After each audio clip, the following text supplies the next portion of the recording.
Troisième partie de notre émission, Territoire Sénat, consacrée à l'actualité politique et parlementaire. Bonjour Saveria, avec des titres ce matin dans cette actualité. Bonjour à tous et bienvenue dans cette édition. Mieux reconnaître les proches aidants, c'est l'objet d'un texte qui a été voté hier soir au Sénat. Les proches aidants, ce sont ces 8 millions de Français qui chaque jour viennent en aide bénévolement à un de leurs proches en situation de dépendance. On en parle dès le début de ce journal. Faut-il afficher le vote des élus pour prendre les électeurs à témoin? C'est ce qu'on appelle le name and shame. Les communistes ont divulgué le nom des sénateurs opposés à une revalorisation de l'aide aux adultes handicapés. Objectif, prendre l'électeur à témoin. Il assume tout, Édouard Philippe droit dans ses bottes. Le Premier ministre donne une grande interview à Midi Libre. Il dit assumer les 80 km/h ou encore la hausse du diesel. Il se dit confiant pour l'emploi malgré la hausse du chômage au troisième trimestre. On en parle avec mon invité, le sénateur centriste Vincent Capo-Canellas. Mieux reconnaître et aider les proches aidants, c'est l'objet d'un texte qui a été voté hier au Sénat. Les proches aidants, ce sont ces 8 millions de Français qui aident bénévolement un de leurs proches en situation de dépendance. La proposition de loi centriste a été adoptée hier au Sénat. Les explications de Géraldine Bavolo. Ils sont près de 8 millions en France à venir en aide bénévolement à un proche en situation de dépendance. Les aidants participent à l'aide sociale et souvent, ils pallient à l'insuffisance ou à l'absence de professionnels de santé. L'objectif de cette proposition de loi est de leur apporter une meilleure reconnaissance et plus de soutien. Parmi les mesures principales, les sénateurs souhaitent faciliter le recours au congé des aidants. Aujourd'hui, ils peuvent cesser provisoirement leur activité pour s'occuper d'un proche handicapé. Le texte souhaite aller plus loin et propose de créer une indemnité qui serait versée durant cette période de congé. Une autre évolution que souhaitent apporter les sénateurs est de sécuriser leurs droits sociaux, avec une affiliation obligatoire au régime général des retraites, dont l'objectif est de protéger les aidants qui ont interrompu leur vie professionnelle, ainsi qu'un objectif de relayage qui permettrait aux aidants d'être remplacés par des professionnels médico-sociaux. Des mesures difficiles à chiffrer, tant pour l'employeur que pour l'État. Mais les économistes ont estimé en 2015 que le travail des aidants familiaux pouvait représenter de 12 à 16 milliards d'euros de PIB. Faut-il afficher le vote des élus pour prendre les électeurs à témoin? C'est ce qu'on appelle le name and shame. Les communistes ont divulgué ainsi le nom des sénateurs opposés à une revalorisation de l'aide aux adultes handicapés. Objectif, prendre l'électeur à témoin. Fabien Ricard. Les communistes avaient prévenu. Leur proposition de loi pour augmenter l'allocation adulte handicapé ferait l'objet d'un scrutin public et les noms des votants seraient publiés. Une façon de mettre la pression sur les sénateurs qui n'apprécient guère. Il y a actuellement, et je vous invite à regarder Twitter, mais une sorte de volonté de dénoncer ceux qui ne voteraient pas cette proposition de loi. Je trouve cela particulièrement scandaleux. J'avoue que je n'apprécie pas du tout la méthode. Échange tendu dans l'hémicycle, les communistes se défendent de faire de la délation. Je ne m'appelle pas Madame Twitter. Non, mais je ne suis pas Twitter, le groupe n'est pas Twitter. Donc le résultat du scrutin public paraîtra au journal officiel. Pour le Sénat, la proposition communiste est sous-financée, ils votent contre. Et c'est bien sur Twitter que les communistes publient le résultat du scrutin. Pour la rapporteure communiste du texte, les cris d'orfraie de leurs adversaires sont hypocrites. Vous auriez pu améliorer cette proposition de loi pour pouvoir la voter. Aucun des groupes politiques n'a jugé utile de déposer un amendement, que vous le vouliez ou pas. Un discours qui rappelle celui de François Ruffin, 2 semaines plus tôt à l'Assemblée nationale. Alors que la majorité vient de rejeter une proposition de loi sur l'accompagnement des enfants handicapés, le député insoumis met en garde. Aucun amendement! Vous êtes 300 et aucun amendement! J'espère que le pays ne vous pardonnera pas.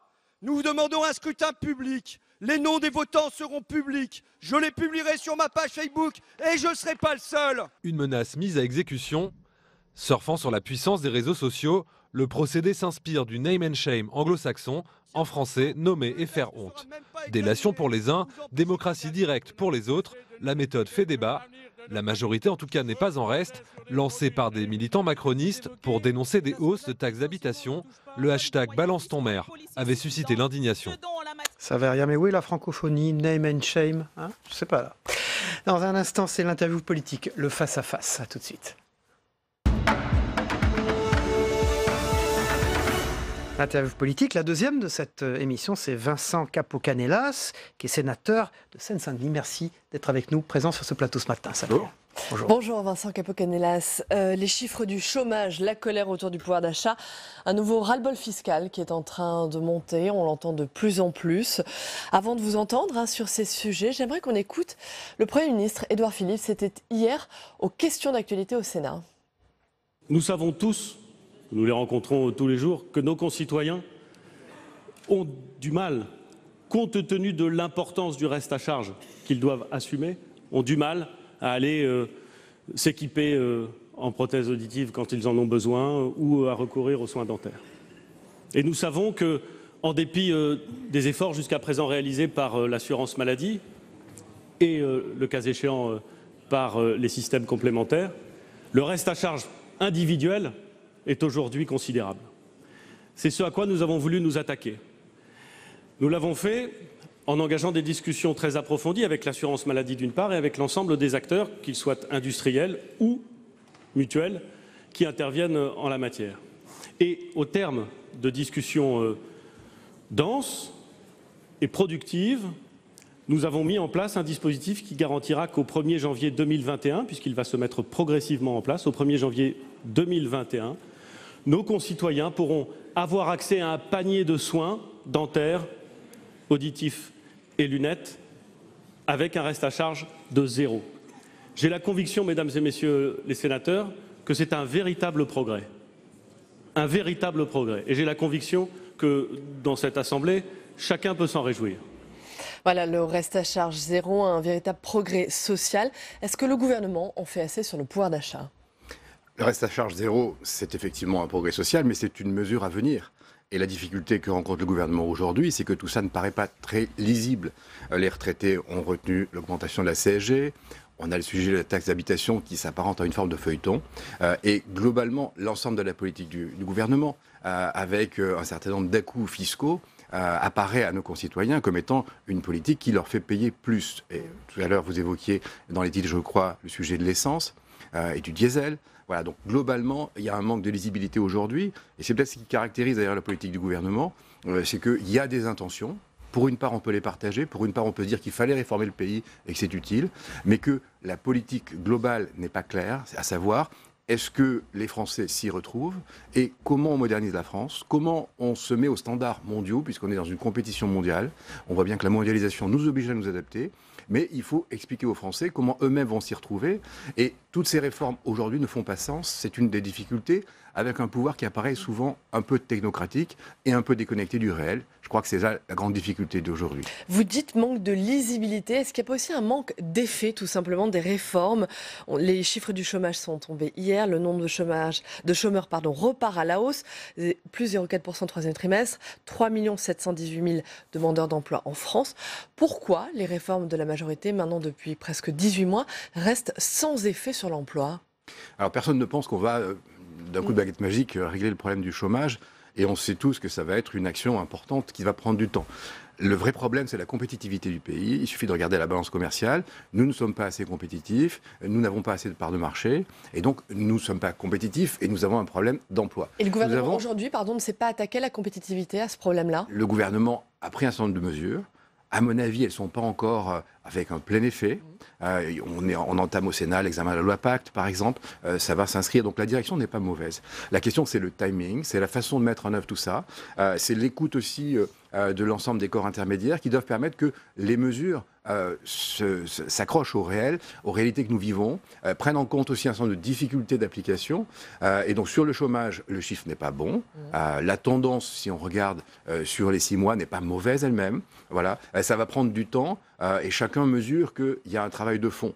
La vraie difficulté, c'est qu'il faut que le gouvernement et le président de la République montrent qu'on veut construire une société demain dans laquelle chacun pourra trouver sa part, et notamment où il y aura de la redistribution. Ce mot n'est pas tabou, il est souvent absent du débat public gouvernemental aujourd'hui, et dans lequel, les sociétés dans lesquelles on tendra la main aussi à ceux qui parfois ont un genou à terre. Donc voilà, nous sommes, nous à l'UDI, des libéraux, et nous croyons à l'économie de marché. En même temps, il faut un volet social, il faut marcher sur ces deux piliers. Et sur le chômage, il y a 2 points, compétitivité, mais aussi se dire qu'il y a des trappes à chômage. Il y a un certain nombre de catégories d'âge, notamment, qui, injustement, n'arrivent pas à revenir sur le marché de l'emploi. Il faut s'intéresser à ça et puis répondre aussi à la question. Beaucoup d'entreprises, aujourd'hui, disent chercher à recruter et ne pas y réussir. Donc il y a un vrai problème de formation. Il y a un an, Vincent Capo-Canellas, vous étiez à la tribune du Congrès de Versailles et vous parliez au nom de votre groupe devant le Congrès réuni, les parlementaires réunis. Vous avez souligné dans votre discours les nombreux points de convergence entre la feuille de route d'Emmanuel Macron et celle de votre famille politique, les centristes donc. Le groupe soutiendra largement l'action de réforme du gouvernement. Est-ce qu'aujourd'hui, vous pourriez prononcer la même phrase ? Un soutien entier, complet envers le gouvernement? Je crois que l'UDI soutient, et le groupe Union centriste au Sénat soutiennent les réformes lorsqu'elles vont dans le bon sens. Mais nous sommes libres. Nous sommes dans une situation politique qui a été créée par l'élection présidentielle, par les élections sénatoriales. Nous avons eu des candidats en marche contre nous. Et donc nous avons une position de très grande liberté pour parfois soutenir et quelquefois aussi dire, comme je l'ai fait à l'instant, que le pouvoir devrait laisser plus de place à la concertation, écouter les corps intermédiaires, écouter les élus locaux, les maires, les conseillers départementaux, les conseillers régionaux. La France est faite de cette diversité-là et ça manque au débat. Donc nous sommes disponibles lorsqu'il y a des réformes pour les regarder, mais effectivement, Emmanuel Macron n'a pas aujourd'hui créé les conditions pour qu'il y ait un soutien plus large à ces réformes. Je pense que c'est un des problèmes. Le pays doit être réformé et il aurait peut-être dû choisir, étant au pouvoir, de créer les conditions d'un débat avec le Parlement, plus qu'il ne l'a fait aujourd'hui. On vient de vivre l'épisode du remaniement. Quelle est la place des centristes, justement, dans ce gouvernement? Pour parler plus clairement, vous venez de le dire, pourquoi, on le sent, entre Emmanuel Macron et les centristes, ça ne marche plus, ou en tout cas, ça marche moins? Alors, il y a des bonnes choses dans ce remaniement, notamment la promotion de mon amie Jacqueline Gourault, qui est à la tête d'un grand ministère des territoires et des collectivités locales. Je crois que c'est une bonne chose. Il faudra renouer le lien avec les communes, les départements et les régions. Et elle pourra, je pense, utilement y contribuer. Voilà, pour autant, l'UDI reste aux franges de la majorité. Elle est aujourd'hui dans l'opposition, une opposition constructive, et nous sommes à l'écoute des propositions qui pourront nous être faites lorsqu'il y aura des bonnes réformes. Nous sommes là pour les soutenir, et nous sommes un peu comme les Français finalement. Nous regardons ce pouvoir en nous disant la France a besoin d'être modernisée, mais nous voyons bien qu'il y a quelque chose qui grippe, qui accroche aujourd'hui, qui est peut-être une écoute insuffisante. Et puis j'ai envie de dire, y compris dans ces décisions ministérielles, trop de techno au gouvernement. Les technos, c'est utile. Il faut avoir la technocratie avec soi. Maintenant, est-ce qu'elle est à sa place lorsqu'elle fait de la politique? Je ne le pense pas. Et quelque part, il y a une forme de malaise qui s'installe avec l'opinion, qui est un peu le sentiment que le gouvernement est trop peuplé de gens qui sont des créatures de cabinet et pas assez des gens de terrain. Quelle sera la position des centristes, de l'UDI, dans la perspective des élections européennes? Eh bien, écoutez, l'UDI a annoncé qu'un congrès se réunira au mois de décembre pour fixer une position. Nous avons plusieurs hypothèses sur la table. Il est évident qu'aujourd'hui, l'hypothèse d'une liste autonome est sans doute l'option dominante. Mais il y aura un débat avec les fédérations. Jean-Christophe Lagarde a souhaité que ce débat puisse avoir lieu. Et nous essaierons de porter une voix européenne parce que nous avons le sentiment que dans la compétition mondiale, si nous sommes seuls, nous sommes en situation difficile. Et si par contre nous arrivons à porter notre voix avec l'ensemble des Européens, et là nous pouvons peser. Vous parlez d'une écoute insuffisante, trop de techno au gouvernement. Visiblement, on ne vous entend pas, on ne vous écoute pas, puisqu'Édouard Philippe, ce matin, dans l'interview qu'il donne à Midi Libre, dit « j'assume tout ». Il entend, mais il ne chante pas de méthode. Édouard Philippe est dans son rôle, il l'assume, il le fait avec une forme de sobriété. Mais simplement, ce que je veux dire, c'est qu'il faut aussi écouter l'opinion. Écouter les Français. C'est le défaut du gouvernement aujourd'hui. Oui, la question du plein à la pompe, c'est une question concrète. Une question que se posent nos concitoyens.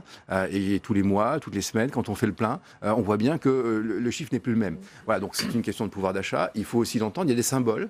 Et ce qui ne va pas peut-être dans la politique gouvernementale, c'est justement que autour d'un certain nombre d'orientations qui parfois vont dans le bon sens. Et il y a dans la mise en œuvre un certain nombre de points qui sont une absence d'écoute. Et c'est une des grandes difficultés du moment, c'est vrai. Vincent Capo-Canellas, je sais que vous parlez parfois directement, même assez souvent avec le président. Vous lui faites passer ce message à Emmanuel Macron? J'étais amené à recevoir le président. Vous l'avez encore vu avant-hier. Je l'ai reçu avant-hier au Salon du Bourget. On a parfois des moments d'écoute. Et puis j'avais entamé ce dialogue au moment de la loi Macron ici au Sénat. J'avais présidé la commission spéciale. Je pense que le président est à l'écoute. Le Premier ministre est à l'écoute.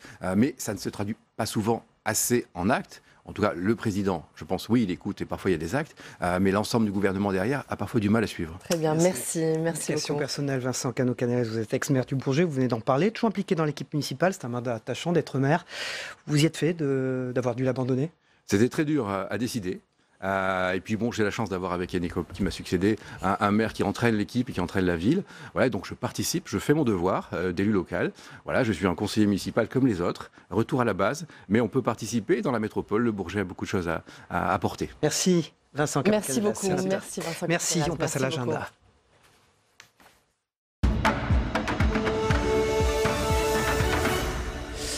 Et bien maintenant, nous passons à l'agenda.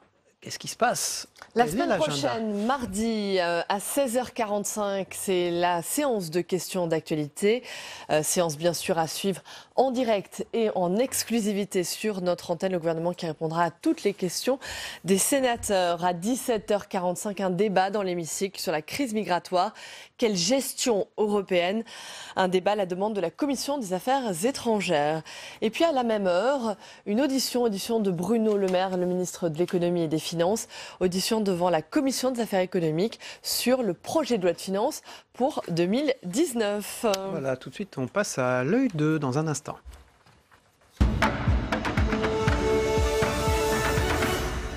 Bonjour, Tweetman. Hein.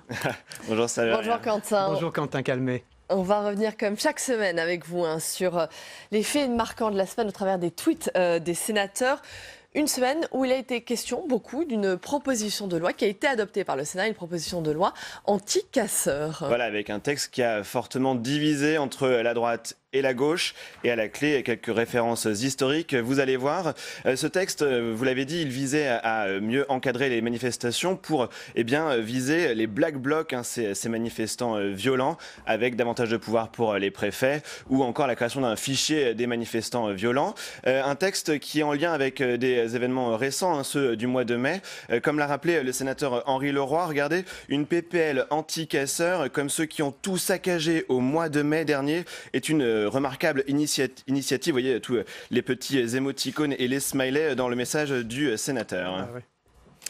Alors, ce texte ne fait pas l'unanimité. À gauche, on y était même opposé parce qu'on a parlé d'une loi liberticide. Exactement. Qui s'attaque au droit de manifester. Exactement. Encadrer le droit de manifester, c'est toujours un sujet très sensible à gauche. Regardez par exemple ce message de Jérôme Derain. Lui, pour le chef de file des sénateurs socialistes sur ce texte, eh bien, cette proposition de loi, elle rappelle les lois anti-casseurs de 1970, qui d'ailleurs avaient été combattues à l'époque par un certain François Mitterrand, a rappelé le sénateur. Et donc, les sénateurs PS s'opposeront fermement à ce texte. À la gauche de la gauche, sur les bancs des communistes, on était aussi très opposés à cette proposition de loi. Regardez ce message d'Esther Benbassa. Selon elle, la création d'un fichier de personnes interdites de manifester, ce procédé avait déjà été utilisé lors de périodes sombres de notre histoire. Dans l'hémicycle, elle a clairement fait référence au régime de Vichy, une référence qui a beaucoup provoqué de réactions de colère sur les bancs de la droite. Quentin, quelle était la position du gouvernement sur ce texte qui est à l'origine vient de la droite sénatoriale? Eh bien, le gouvernement avait un avis défavorable, même si certaines propositions pourraient se retrouver dans un futur texte, dans un futur projet de loi, cette fois-ci du gouvernement. Mais les sénateurs, au passage, ont noté sur Twitter la présence d'un nouveau venu au gouvernement. C'est Laurent Nunez, le secrétaire d'État auprès du ministre de l'Intérieur, avec par exemple ce message de Jean-François Husson, baptême du feu pour Laurent Nunez, secrétaire d'État devant le Parlement. Le ministre annonce la volonté du gouvernement de faire droit d'ici quelques mois à cette initiative parlementaire. Et l'autre dossier sur lequel on revient cette semaine, c'est l'emploi, et notamment bien sûr la scierie, on en a parlé, la scierie Ascoval, menacée de fermeture dans le Nord. Ouais, et voilà, avec toute cette semaine, ce sujet qui est monté petit à petit dans les messages des sénateurs, surtout pour les sénateurs concernés dans les départements des Hauts-de-France, comme dans le département du Nord, avec des sénateurs qui sont venus soutenir les salariés sur le site de la scierie, comme Valérie Létard, Maillard qui a tweeté quelques photos des élus, regardez, du territoire auprès des salariés d'Ascoval ce matin, donc ce matin-là à Saint-Saulve. Déterminé et combatif, Valourec doit se mettre autour de la table avec le repreneur, l'État et les collectivités qui, elles, sont au rendez-vous. Quant aux sénateurs socialistes, eux, ils ont interpellé le gouvernement lors des questions d'actualité, c'était hier. Et vous l'avez dit, le gouvernement, lui, il est sur la position de 1 euro public, 1 euro privé. Une réaction qui a provoqué la colère des sénateurs socialistes qui disent que la réponse de cette secrétaire d'État n'est pas du tout à la hauteur des enjeux industriels de notre région et de la souffrance des salariés. On va terminer avec un tweet un peu plus léger. Oui, un peu plus léger parce que ça concerne la piétonisation des voies sur berge à Paris et que c'est un sujet avec beaucoup de polémiques, donc c'est difficile d'être tout à fait léger. Ça a été validé hier définitivement par le Conseil d'État. Tout à fait, voilà, avec cette validation de l'arrêté de piétonisation, ça a valu ce message avec un peu de musique, vous allez voir, de David Assouline, avec des Parisiens en train de danser, car les élus socialistes se réjouissent de cette validation de l'arrêté. Voilà, on pourra continuer à se balader, à danser, à jouer, à regarder les merveilleux bords de Seine, sans voiture, sans pollution. Hashtag respirer, a tweeté David Assouline. Respirer, merci Quentin, merci pour cet éclairage. Merci beaucoup. Pas de tweet de Donald Trump depuis 1 minute 30. Voilà, merci, on passe à la revue de presse.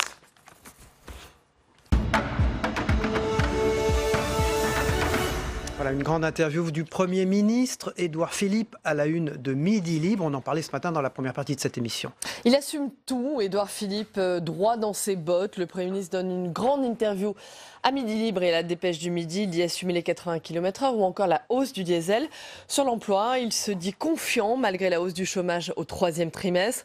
Néanmoins, il reconnaît sur les territoires un déficit d'explication sur les politiques en faveur de ces territoires. Je le concède et je le regrette. Très souvent, nous n'avons pas su expliquer ou relayer ce que nous faisons pour ces territoires. Édouard Philippe, qui sera tout à l'heure en Lozère, il est également revenu sur les difficultés de l'exécutif ces dernières semaines. Quand vous êtes marin, vous savez que la route ne sera pas simple, elle peut même être difficile. C'est dans ces moments-là que l'on reconnaît ceux qui ont du cran. Voilà donc pour cette interview à lire ce matin dans Midi Libre et dans la Dépêche du Midi. Et quand on est marin, on rentre au port, on reste dans l'ancienne ville du Premier ministre, au Havre, avec Paris-Normandie ce matin et une nouvelle affaire de violence. Une nouvelle affaire de violence à l'école après Créteil. C'est au Havre que des lycéens ont menacé leur professeur avec une arme. 4 adolescents ont été arrêtés hier pour avoir braqué des armes factices sur 2 de leurs professeurs. C'était en fait début octobre au lycée Robert Schuman. Le proviseur n'a alerté la justice que lundi, suite aux retombées justement de l'affaire de Créteil. Les 4 lycéens âgés de 15 à 16 ans ont été placés en garde à vue. Et c'est aujourd'hui, ce matin même, que se réunit le comité stratégique autour des violences à l'école, autour de Jean-Michel Blanquer, ministre de l'Éducation, et de Christophe Castaner, ministre de l'Intérieur. Voilà, on en a parlé dans le journal des territoires. On a vu un sujet et des images spectaculaires, la sécheresse à la une de Ouest France ce matin. Voilà, on en parle souvent. Cette fois-ci, l'alerte est véritablement lancée. Selon Météo France, les surfaces touchées par les épisodes de sécheresse progressent d'année en année. Plus que le manque d'eau, c'est une hausse des températures qui est à l'origine de ce phénomène. Résultat, les cultures souffrent, comme justement en Meurthe et Moselle. Reportage à lire dans Ouest France. Voilà, et on va être obligé de régler nos réveils ce week-end puisque l'heure d'hiver arrive et elle est à la une de l'Écho de Vienne aujourd'hui. Comme chaque année, 2 fois par an. Est-ce qu'on en finira un jour avec cette fameuse heure d'hiver? C'est ce week-end qu'on change d'heure, dimanche. La France va-t-elle passer à l'heure d'hiver pour la dernière fois? La France a jusqu'au printemps prochain pour se prononcer. C'est la Commission européenne qui a demandé la fin du changement d'heure. Le passage de l'heure d'été à l'heure d'hiver a été institué en 1976 pour économiser de l'énergie. On était alors en plein choc pétrolier. Et le choc qui avait conduit à prendre cette mesure. Voilà, où sont passés Kate Winslet et Leonardo DiCaprio? Feront-ils partie de cette nouvelle croisière sur le Titanic à la une de la presse de la Manche ce matin? Le retour du Titanic avec ou sans Kate et Leonardo, c'est l'histoire du jour.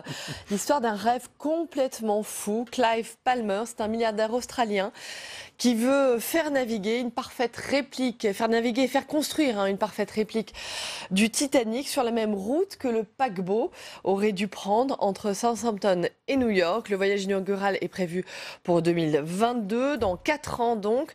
Le navire fera escale à Cherbourg et bien sûr, le prix... La modique somme.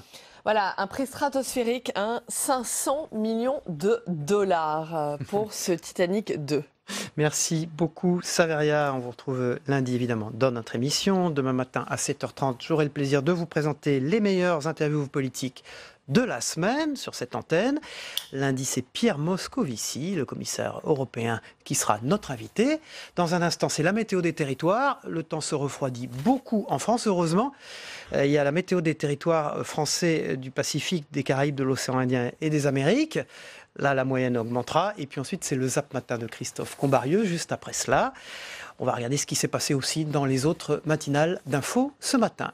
Bon week-end, merci de votre fidélité. On se retrouve lundi, évidemment, et demain matin pour les meilleures interviews politiques. Bon week-end. Bon week-end. Au revoir.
C'était la météo avec l'Assemblée des départements de France.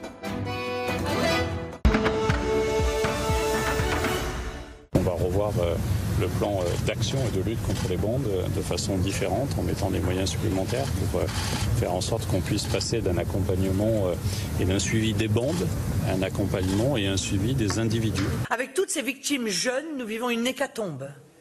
Et nous vivons aussi une dégradation qui, devant tant d'impuissance gouvernementale, semble devenir inexorable et surtout normale. Monsieur le maire, mon fils a été tué, vous êtes témoin.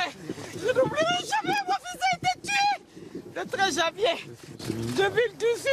Il était innocent, il n'était pas un gang. Mon fils a été tué. Je vous remercie, les autorités. Le chômage a augmenté de 0,5% au troisième trimestre. Cela représente 16 400 demandeurs d'emploi de plus qu'au trimestre précédent. Quand le pouvoir d'achat baisse, quand la consommation populaire baisse, quand l'activité économique baisse, il n'y a pas de miracle. L'emploi ne se crée pas. Il y a manifestement eu un petit trou d'air de croissance, tout le monde l'a remarqué, qui explique sans doute une grande part des choses. Il y a des mesures qui viennent d'être votées, reconnaissons-le. La loi Pacte qui vient d'être votée, la loi sur la formation professionnelle. Le gouvernement mène une politique qui ne joue pas en faveur de l'emploi. Quand on facilite le licenciement, eh bien évidemment, on produit des licenciements. Depuis l'élection d'Emmanuel Macron, il y a 110 200 personnes qui cherchent un emploi en plus. Ça, c'est un vrai chiffre. C'est pas un pourcentage, c'est pas des petits chiffres mois par mois, c'est une réalité. Moi, je regarde le chiffre de création d'emplois. C'est 6% de plus d'embauches, surtout grâce au CDI. Et ça, c'est le signe d'une économie où les patrons, eh bien, ils redonnent du temps parce qu'ils ont à nouveau de la visibilité, ils ont à nouveau des projets, ils ont à nouveau des projets d'investissement. Le Conseil d'État a annulé hier le décret de fermeture de Fessenheim. Alors, ça ne remet pas en cause le principe de la fermeture, mais simplement formellement, c'est EDF qui doit demander cette fermeture. Est-ce que ça ne va pas toutefois retarder les choses ? Non, d'abord, je veux dire que je ne comprends pas pourquoi ce décret a été pris dans ces conditions-là, le 8 avril 2017, 2 semaines avant l'élection présidentielle. Ségolène Royal a mal fait le travail. Soit c'est de l'incompétence, parce que tout le monde savait très bien qu'il fallait faire les choses dans l'ordre, et soit c'est du cynisme. Si je regarde l'économie européenne, heureusement, elle n'est pas en crise. Et ça, je veux donner un message rassurant pour commencer. La croissance est là, les finances publiques sont assainies dans la plupart de nos pays, la dette publique recule. Pas en Italie, on crée des emplois par centaines de milliers. Il n'y a jamais eu autant d'emplois en Europe, même s'ils ne sont pas tous de grande qualité, et le chômage atteint ses niveaux d'avant-crise. Ce matin, vous nous dites que c'est certain, les salariés, avec les élus locaux, fermera bien. Et je confirme évidemment que notre intention est bien de fermer cette centrale.